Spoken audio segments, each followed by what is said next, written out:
할렐루야, 존귀하신 하나님의 이름을 찬양합니다. 오늘도 기쁘고 감사한 마음으로 우리 하나님을 예배하기 원합니다. 8월 1일 화요일 아침 예배를 하나님께 올려드립니다. 기도하겠습니다. 사랑이 충만하신 하나님 아버지 감사합니다. 하나님의 그 은혜와 사랑이 아니면 주님, 우리는 지금 이 자리에 서 있을 수 없습니다.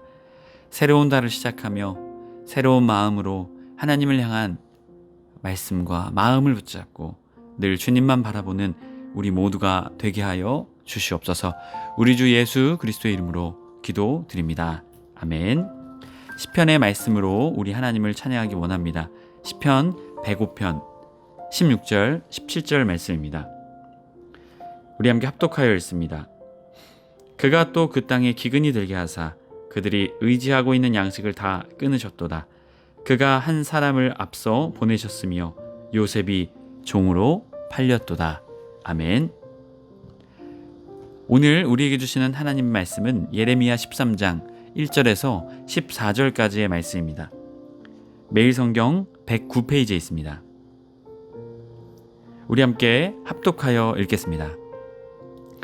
여호와께서 이와 같이 내게 이르시되 너는 가서 배띠를 사서 내 허리에 띠고 물에 적시지 말라 하시기로 내가 여호와의 말씀대로 띠를 사서 내 허리에 띠니 여호와의 말씀이 다시 내게 임하여 이르시되 너는 사서 내 허리에 띈 띠를 가지고 일어나 유브라데로 가서 거기서 그것을 바위 틈에 감추라 하시기로 내가 여호와께서 내게 명령하신 대로 가서 그것을 유브라데의 물가에 감추니라.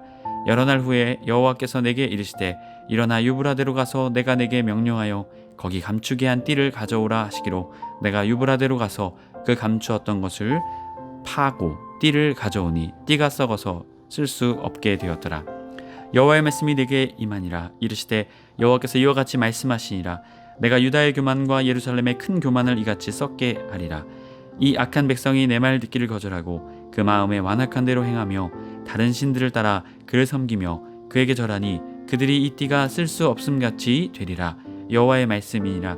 띠가 사람의 허리에 속함같이 내가 이스라엘 온 집과 유다 온 집으로 내게 속하게 하여 그들로 내 백성이 되게 하며 내 이름과 명예와 영광이 되게 하려 하였으나 그들이 듣지 아니하였느니라.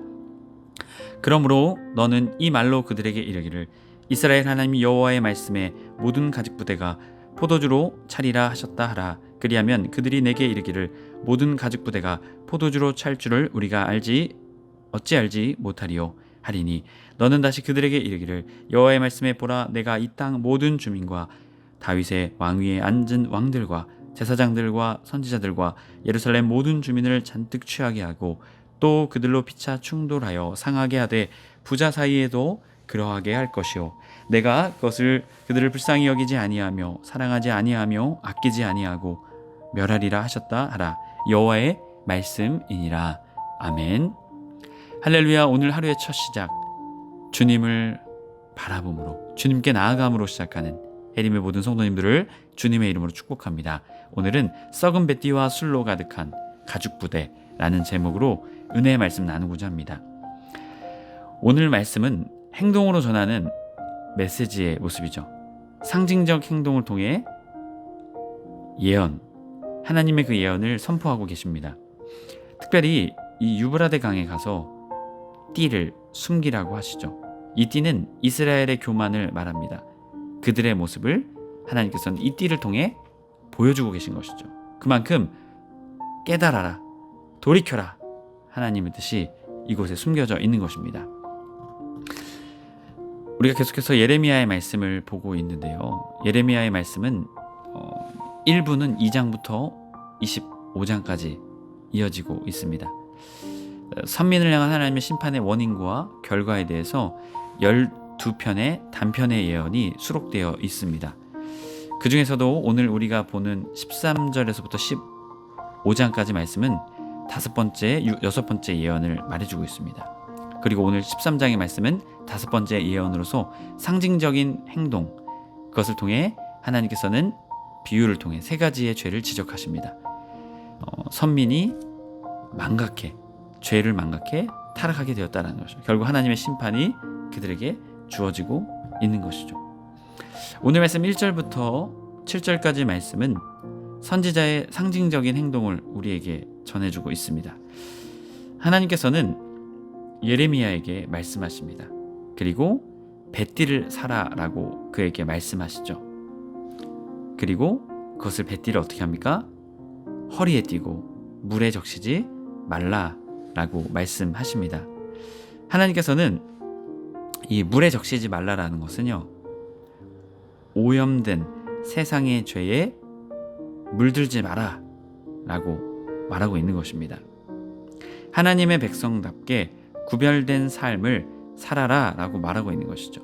뱃띠로서 그 띠에 합당한 삶을 살으라고 말씀하고 계신 것이죠. 여기서 이 뱃띠는요, 세마포를 말합니다. 제사장의 에봇 위에 두르는 허리띠로 추정이 됩니다. 아마도 이 예레미야도 제사장 가문의 출신이기 때문에 이 뱃띠를 알고 있었겠죠. 그렇기에 이 뱃띠의 또 의미가 무엇일까요? 제사장 나라다라는 것이죠. 이스라엘은 하나님의 선민은 제사장 나라다. 하나님께서 다시금 그들의 정체성을 말씀하고 계신 것입니다. 하지만 이전의 말씀을 보면 띠를 사서 내 허리에 띠니라, 하나님의 말씀대로 그것을 띠게 되었죠. 선민의 모습과는 전혀 다른 모습, 예레미야의 모습, 하나님께 순종하는 모습이죠. 하나님께서 하라고 하시니까 그대로 하는 것이죠. 예레미야의 순종의 모습을 보여줍니다. 이어지는 말씀, 하나님께서는 유브라데 강으로 예레미야를 보내고 계십니다. 하나님께서는 왜 유브라데 강으로 예레미야를 보내셨던 것일까요?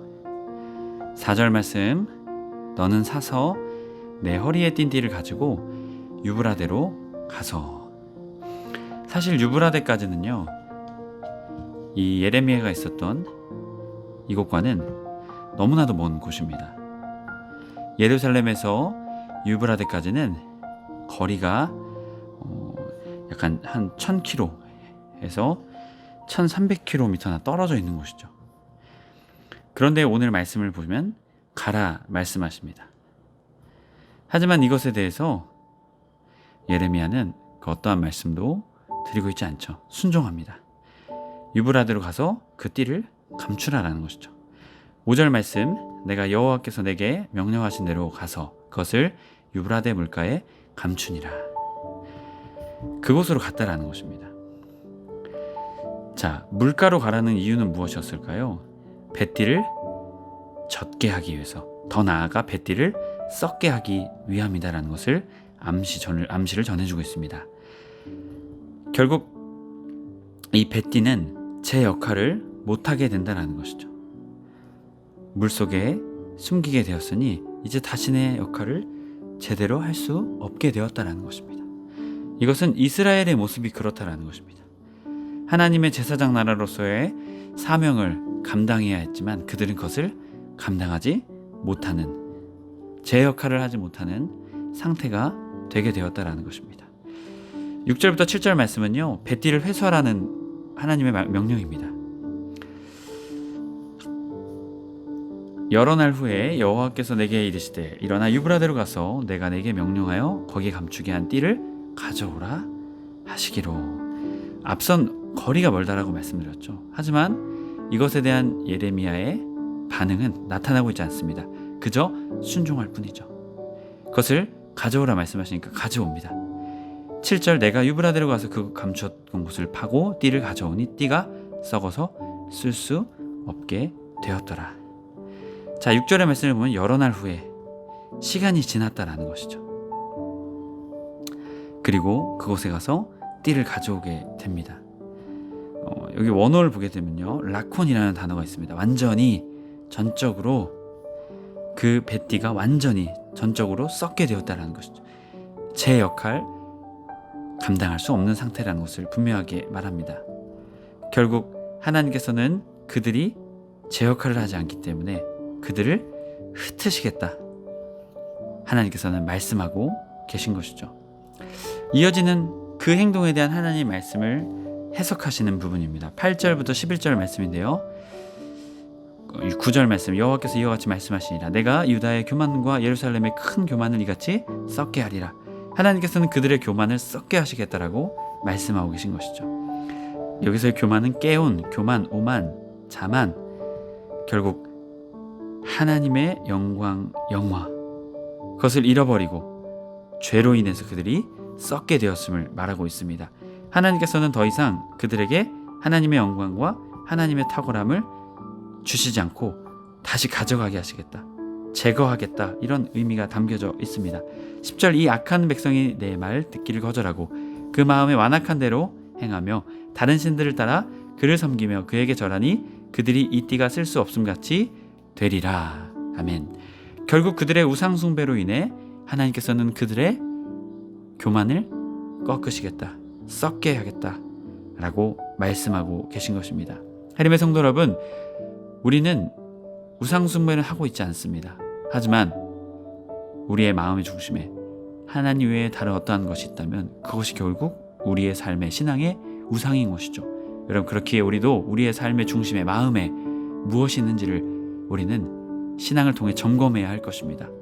하나님 외에 세상의 성공, 물질, 학식, 지식, 사람들의 인정, 많은 것들이 있다면 그것이 우리의 우상이 될 수 있다는 것이죠.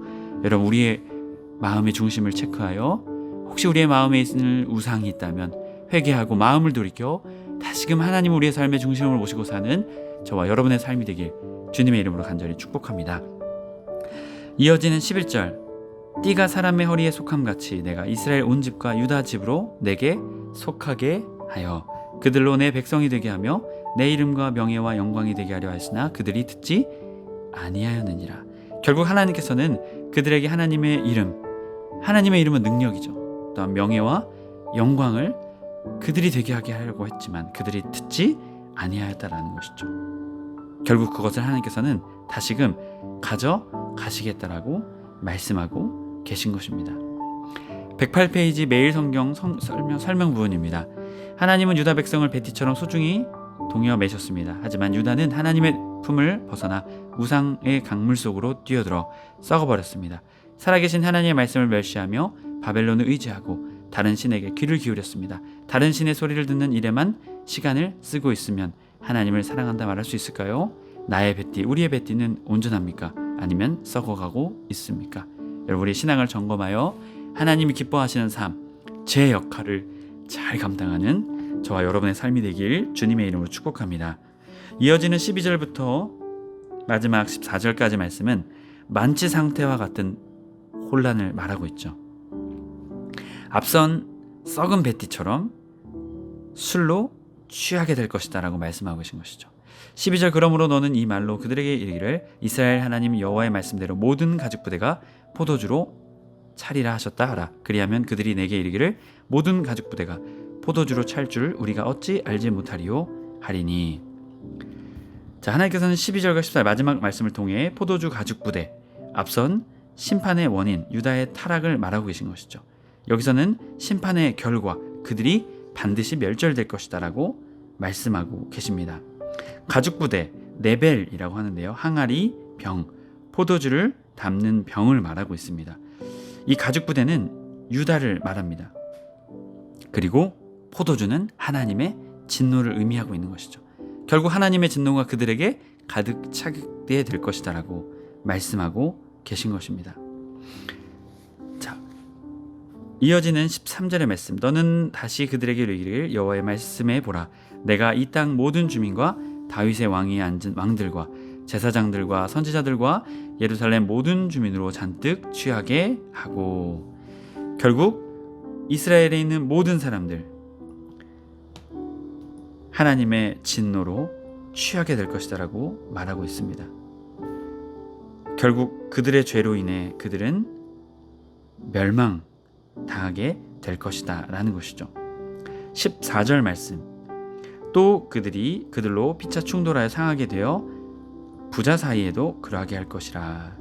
자, 결국 가장 가까운 사이죠. 하나님의 진노를 통해 인륜이 무너지는, 사람과의 관계가 무너지는 일들이 일어나게 될 것이다. 결국 그들은 하나님을 온전히 섬기지 못한 그들의 그 죄로 인해서 그들은 결국 멸망하고 하나님의 진노와 심판을 받게 될 것이다 라고 분명하게 말하고 있는 것입니다. 그러하게 할 것이라 내가 그들을 불쌍히 여기지 아니하며 사랑하지 아니하며 아끼지 아니하고 멸하리라 하셨다라 여호와의 말씀이니라. 결국 그들은 하나님의 진노가 충만하게 되어 술이 취한 것처럼 서로가 서로를 죽이는, 서로가 서로를 없이하는 그러한 심판을 마주하게 된다라는 것입니다. 하나님의 성도 여러분, 우리는 기억해야 합니다. 하나님을 떠난 자의 삶, 하나님을 멀리한 자의 삶은 베티처럼 썩어지며 제 역할을 못하며 술 취하는 것처럼 관계가 깨어지고 우리가 생각하지 못한 일들이 벌어지게 되는 아주 무서운 것입니다. 그렇기에 하나님의 진노를 기억하며 하나님의 심판을 기억하며 오늘도 우리의 마음의 중심을 온전히 하나님께 드리는 저와 여러분의 삶이 되길 주님의 이름으로 간절히 축복합니다. 아멘. 기도하겠습니다. 긍휼과 자비가 풍성하신 하나님, 하나님의 그 은혜에 감사를 드립니다. 하나님, 하나님의 백성을 택하신 이유, 하나님의 기쁨, 하나님의 제사장, 하나님의 본을 보이기 위함입니다. 주님, 우리가 늘 그 사실을 기억하게 하시고 세상 따라 살지 않게 하시고 우리의 생각과 우리의 뜻대로 살지 않게 하시고 온전히 하나님의 뜻대로 행하여 하나님의 사랑과 은혜를 이 세상 많은 사람들에게 나타낼 수 있는 그러한 하나님의 자녀다운 삶 살아가게 하여 주시옵소서. 주님, 그 삶을 우리가 살아가지 않는다면 우리는 썩어진 베티처럼 술 취한 자처럼 심판과 진노의 삶을 살아갈 수밖에 없습니다. 주님, 우리의 삶을 돌이키게 하셔서 하나님의 백성, 자녀의 삶, 축복의 삶 살아갈 수 있도록 늘 우리를 붙잡아 주옵소서. 우리 주 예수 그리스도의 이름으로 기도드립니다. 아멘. 주기도문으로 마치고 자유롭게 기도하겠습니다. 하늘에 계신 우리 아버지여, 이름이 거룩히 여김을 받으시오며 나라의 임하옵시며 뜻이 하늘에서 이룬 것 같이 땅에서도 이루어지이다. 오늘날 우리에게 일용할 양식을 주옵시고 우리가 우리에게 죄 지은 자를 사하여 준 것 같이 우리의 죄를 사하여 주옵시고 우리를 시험에 들게 하지 마옵시고 다만 악에서 구하옵소서. 나라와 권세와 영광이 아버지께 영원히 있사옵나이다. 아멘.